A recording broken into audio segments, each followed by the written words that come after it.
ಯದುವೀರ್ ಒಡೆಯರ್ಗೆ ಮತ್ತೊಂದು ಶಾಕ್. ಮೈಸೂರಲ್ಲಿ ಕಾಂಗ್ರೆಸ್ ಅಭ್ಯರ್ಥಿ ಪರ ಅಲೆ. ಅಂದು ಸಿಂಹ ಕೇಳಿದ ಪ್ರಶ್ನೆಯನ್ನೇ ಜನ ಈಗ ಕೇಳ್ತಿದ್ದಾರೆ. ಮೈಸೂರು ಕೊಡಗು ಲೋಕಸಭಾ ಕ್ಷೇತ್ರದ ಬಿಜೆಪಿ ಅಭ್ಯರ್ಥಿ ಯದುವೀರ್ ಒಡೆಯರ್ಗೆ ಮತ್ತೊಂದು ಬಿಗ್ ಶಾಕ್ ಎದುರಾಗಿದೆ. ಇದರ ಜೊತೆಗೆ ಮೈಸೂರು ಕಾಂಗ್ರೆಸ್ ಅಭ್ಯರ್ಥಿ ಎಂ ಲಕ್ಷ್ಮಣ್ ಪರ ಪಾಸಿಟಿವ್ ಅಲೆ ಸೃಷ್ಟಿಯಾಗ್ತಿದೆ. ಹಾಗಾದ್ರೆ ಯದುವೀರ್ ಒಡೆಯರ್ಗೆ ಎದುರಾಗಿರೋ ಆ ಸಂಕಷ್ಟ ಏನು? ಅಂದು ಪ್ರತಾಪ್ ಸಿಂಹ ಅವರು ಕೇಳಿದ್ದ ಪ್ರಶ್ನೆಗಳನ್ನೇ ಇಂದು ಜನಸಾಮಾನ್ಯರು ಕೇಳ್ತಾ ಇರೋದಕ್ಕೆ ಗೊತ್ತಾ? ಅದನ್ನ ಡೀಟೇಲ್ ಆಗಿ ತೋರಿಸ್ತೀವಿ. ಆದ್ರೆ ಅದಕ್ಕಿಂತ ಮೊದಲು ನಮ್ಮ ಚಾನೆಲ್ ಅನ್ನು ಸಬ್ಸ್ಕ್ರೈಬ್ ಮಾಡ್ಕೊಳ್ಳಿ. ಹಾಗೇನೇ ಪಕ್ಕದಲ್ಲಿರೋ ಬೆಲ್ ಬಟನ್ ಪ್ರೆಸ್ ಮಾಡಿ. ಮೈಸೂರು ಕೊಡಗು ಲೋಕಸಭಾ ಕ್ಷೇತ್ರ ಇದು ಸಿಎಂ ಸಿದ್ದರಾಮಯ್ಯನವರ ತವರು ಕ್ಷೇತ್ರ. ಇಲ್ಲಿ ಈ ಸಲ ಕಾಂಗ್ರೆಸ್ ಅಭ್ಯರ್ಥಿ ಎಂ ಲಕ್ಷ್ಮಣ್ ಅವರನ್ನ ಗೆಲ್ಲಿಸಲೇಬೇಕು ಅಂತೇಳಿ ಸಿಎಂ ಸಿದ್ದರಾಮಯ್ಯ ಮತ್ತು ಕಾಂಗ್ರೆಸ್ ನಾಯಕರು ಪಣ ತೊಟ್ಟಿದ್ದಾರೆ. ಪರಿಸ್ಥಿತಿ ಹೀಗಿರುವಾಗಲೇ ಬಿಜೆಪಿ ಅಭ್ಯರ್ಥಿ ಯದುವೀರ್ ಒಡೆಯರ್ ಅವರ ವಿರುದ್ಧ ಸ್ಥಳೀಯ ಒಕ್ಕಲಿಗ ಮತದಾರರು ತಿರುಗಿ ಬಿದ್ದಿದ್ದಾರೆ. ಮೈಸೂರು ಮಹಾರಾಜರು ಯಾಕೆ ಗೆಲ್ಲಬೇಕು? ಇದು ಪ್ರಜಾಪ್ರಭುತ್ವ. ಓರ್ವ ಸಾಮಾನ್ಯ ವ್ಯಕ್ತಿಯನ್ನ ಗೆಲ್ಲಿಸಿ ಅವರ ಕೈಗೆ ಅಧಿಕಾರ ಕೊಡ್ತೀವಿ. ಅದರಲ್ಲೂ ಎಂ ಲಕ್ಷ್ಮಣ್ ಅವರು ಒಕ್ಕಲಿಗ ಸಮುದಾಯದ ಮುಖಂಡ.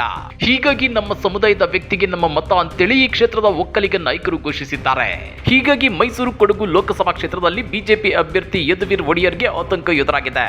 ಇದರ ಮಧ್ಯೆ ಇದೀಗ ಯದುವೀರ್ ಒಡೆಯರ್ಗೆ ಮತ್ತೊಂದು ಶಾಕ್ ಎದುರಾಗಿದೆ. ಯದುವೀರ್ ಒಡೆಯರ್ ವಿರುದ್ಧ ಮಾದರಿ ನೀತಿ ಸಂಹಿತೆ ಉಲ್ಲಂಘಿಸಿ ಲಂಚ ನೀಡಿದ್ದಾರೆ ಅನ್ನೋ ಆರೋಪ ಕೇಳಿ ಬಂದಿದೆ. ಈ ಕುರಿತು ಕರ್ನಾಟಕ ಪ್ರದೇಶ ಕಾಂಗ್ರೆಸ್ ಸಮಿತಿ ಚುನಾವಣಾ ಆಯೋಗಕ್ಕೆ ದೂರು ನೀಡಿದೆ. ಹೌದು ವೀಕ್ಷಕರೇ, ಕರ್ನಾಟಕ ಮುಖ್ಯ ಚುನಾವಣಾ ಅಧಿಕಾರಿಗೆ ಶನಿವಾರ ಪತ್ರ ಬರೆದಿರೋ ಕೆಪಿಸಿಸಿ ಯದುವೀರ್ ಒಡೆಯರ್ ಅವರು ಮಾದರಿ ನೀತಿ ಸಂಹಿತೆ ಅತಿಯಾಗಿ ಉಲ್ಲಂಘಿಸುವ ಕೆಲಸಗಳಲ್ಲಿ ತೊಡಗಿದ್ದಾರೆ. ಇದು ಚುನಾವಣಾ ಪ್ರಕ್ರಿಯೆಯ ನ್ಯಾಯಸಮ್ಮತತೆ ಮತ್ತು ಪಾರದರ್ಶಕತೆಗೆ ತೀವ್ರ ಅಪಾಯ ಉಂಟು ಮಾಡುತ್ತದೆ ಅಂತೇಳಿ ಆರೋಪಿಸಿದ್ದಾರೆ. ಯದುವೀರ್ ಒಡೆಯರ್ ಅವರು ತಮ್ಮ ಚುನಾವಣಾ ಪ್ರಚಾರಕ್ಕಾಗಿ ಅವರ ಬೆಂಬಲ ಮತ್ತು ಪ್ರಭಾವವನ್ನು ಬಳಸಿಕೊಳ್ಳುವ ಸ್ಪಷ್ಟ ಉದ್ದೇಶದಿಂದ ಸಾಮಾಜಿಕ ಮಾಧ್ಯಮ ವೇದಿಕೆಗಳಲ್ಲಿನ ಹಲವಾರು ಪ್ರಭಾವಿ ವ್ಯಕ್ತಿಗಳೊಂದಿಗೆ ಸಭೆಯನ್ನು ಆಯೋಜಿಸಿದ್ದಾರೆ.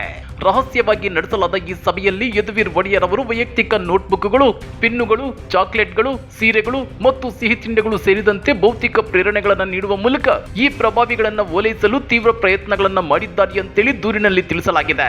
ಅಷ್ಟೇ ಅಲ್ಲ, ಈ ಸಭೆಯ ಅತ್ಯಂತ ಆತಂಕಕಾರಿ ಅಂಶವೇನೆಂದ್ರೆ ಈ ಪ್ರಭಾವಿಗಳಿಗೆ ಅವರ ಬೆಂಬಲ ಮತ್ತು ಅವರ ಪರ ಪ್ರಚಾರ ನಡೆಸುವುದಕ್ಕಾಗಿಯೇ ಗಣನೀಯ ಪ್ರಮಾಣದ ಹಣವನ್ನ ವಿತರಣೆ ಮಾಡಲಾಗಿದೆ ಅಂತಾನು ದೂರಿನಲ್ಲಿ ತಿಳಿಸಲಾಗಿದೆ. ಸಾಮಾಜಿಕ ಮಾಧ್ಯಮ ಪ್ರಭಾವಿಗಳಿಗೆ ಹಣ ಹಂಚುವ ಈ ಖಂಡನೀಯ ಕ್ರಮವು ಮುಕ್ತ ಮತ್ತು ನ್ಯಾಯಸಮ್ಮತ ಚುನಾವಣೆಯ ಮೂಲಭೂತ ತತ್ವಗಳನ್ನು ಉಲ್ಲಂಘಿಸುತ್ತದೆ. ಜೊತೆಗೆ 1951ರ ಜನತಾ ಪ್ರಾತಿನಿಧ್ಯ ಕಾಯ್ದೆ ಮತ್ತು ಭಾರತೀಯ ದಂಡ ಸಂಹಿತೆಯ ಅಡಿಯಲ್ಲಿ ಘೋರ ಅಪರಾಧವಾಗಿದೆ ಅಂತೇಳಿ ಪತ್ರದಲ್ಲಿ ಕೆಪಿಸಿಸಿ ಆರೋಪಿಸಿದೆ. ಚುನಾವಣಾ ಪ್ರಕ್ರಿಯೆಯು ಮುಕ್ತ, ನ್ಯಾಯಸಮ್ಮತ ಮತ್ತು ಭ್ರಷ್ಟ ಆಚರಣೆಗಳಿಂದ ನಿಷ್ಕಳಂಕವಾಗಿರುವುದನ್ನು ಖಚಿತಪಡಿಸಿಕೊಳ್ಳಲು ಮಾದರಿ ನೀತಿ ಸಂಹಿತೆ ಮತ್ತು ಸಂಬಂಧಿತ ಚುನಾವಣಾ ಕಾನೂನುಗಳನ್ನು ಉಲ್ಲಂಘಿಸಿದ ತಪ್ಪಿತಸ್ಥರ ವಿರುದ್ಧ ಕಟ್ಟುನಿಟ್ಟಿನ ಕ್ರಮ ಕೈಗೊಳ್ಳಬೇಕು. ಜೊತೆಗೆ ಈ ವಿಷಯದ ಬಗ್ಗೆ ಸಂಪೂರ್ಣ ಮತ್ತು ನಿಷ್ಪಕ್ಷಪಾತ ತನಿಖೆಯನ್ನು ಪ್ರಾರಂಭಿಸಬೇಕು ಅಂತೇಳಿ ಚುನಾವಣಾ ಆಯೋಗಕ್ಕೆ ಕಾಂಗ್ರೆಸ್ ಒತ್ತಾಯಿಸಿದೆ. ಇನ್ನ ಈ ಹಿಂದೆ ಪ್ರತಾಪ್ ಸಿಂಹ ತಮಗೆ ಟಿಕೆಟ್ ಮಿಸ್ ಆಗುತ್ತೆ ಅನ್ನೋ ಆತಂಕದಲ್ಲಿ ಯದುವೀರ್ ಒಡೆಯರ್ ಅವರ ಬಗ್ಗೆ ಚುಚ್ಚು ಮಾತುಗಳನ್ನಾಡಿದ್ರು. ಅರಮನೆಯಲ್ಲಿ ಆರಾಮಾಗಿರುವಂತ ವ್ಯಕ್ತಿ ಜನನಾಯಕನಾಗಲು ಜನರ ಮಧ್ಯೆ ಬರಲು ಸಾಧ್ಯವೇ? ಬಿಜೆಪಿ ಪಕ್ಷದ ಸಾಮಾನ್ಯ ಮುಖಂಡರಂತೆ ಪ್ರತಿಭಟನೆಗಳಲ್ಲಿ ಭಾಗಿಯಾಗಲು ಸಾಧ್ಯವಾಗುತ್ತಾ?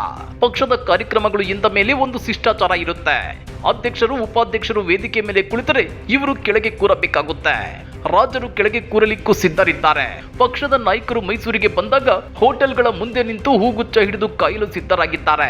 ಇದು ನಿಜಕ್ಕೂ ಖುಷಿ ಕೊಡುವ ಸಂಗತಿ ಅಂತೇಳಿ ಕೆಲ ವಾರಗಳ ಹಿಂದೆ ಸಂಸದ ಪ್ರತಾಪ್ ಸಿಂಹ ಲೇವಡಿ ಮಾಡಿದ್ರು. ಇದೀಗ ಜನಸಾಮಾನ್ಯರು ಕೂಡ ಇವೇ ಪ್ರಶ್ನೆಗಳನ್ನ ಚರ್ಚೆ ಮಾಡ್ತಿದ್ದಾರೆ. ಇತ್ತ ಇತಿಹಾಸ ತಜ್ಞ ಪ್ರೊಫೆಸರ್ ನಂಜರಾಜ ಅರಸ್ ಅವರು ಕೂಡ ಈ ಬಗ್ಗೆ ಪ್ರಶ್ನೆ ಮಾಡಿದ್ದಾರೆ. ಯದುವೀರ್ ಒಡೆಯರ್ ಗೆದ್ರೆ ಫುಟ್ಪಾತ್ ನಲ್ಲಿ ಜನಸಾಮಾನ್ಯರಿಗೆ ಸಿಗ್ತಾರಾ? ಅವರನ್ನ ನೋಡೋಕೆ ಜನಸಾಮಾನ್ಯರಿಗೆ ಅರಮನೆಯ ಒಳಗೆ ಪ್ರವೇಶ ಸಿಗುತ್ತಾ? ಅರಮನೆಯ ಮುಂದೆ ಯಾವಾಗಲೂ ಸೆಕ್ಯೂರಿಟಿ ಗಾರ್ಡ್ಗಳು ಇರ್ತಾರೆ. ಹೀಗಾಗಿ ಯದುವೀರ್ ಒಡೆಯರ್ ಜನಪ್ರಿಯ ಜನನಾಯಕನಾಗಲು ಸಾಧ್ಯವೇ ಅಂತೇಳಿ ಇತಿಹಾಸ ತಜ್ಞ ಪ್ರೊಫೆಸರ್ ನಂಜರಾಜ ಅರಸ್ ಅವರು ಪ್ರಶ್ನಿಸಿದ್ದಾರೆ. ಹಾಗಾದ್ರೆ ಮೈಸೂರು ಕೊಡಗು ಲೋಕಸಭಾ ಕ್ಷೇತ್ರದ ಮತದಾರರು ಮೈಸೂರು ಮಹಾರಾಜ ಯದುವೀರ್ ಒಡೆಯರ್ ಅವರನ್ನ ಗೆಲ್ಲಿಸ್ತಾರಾ?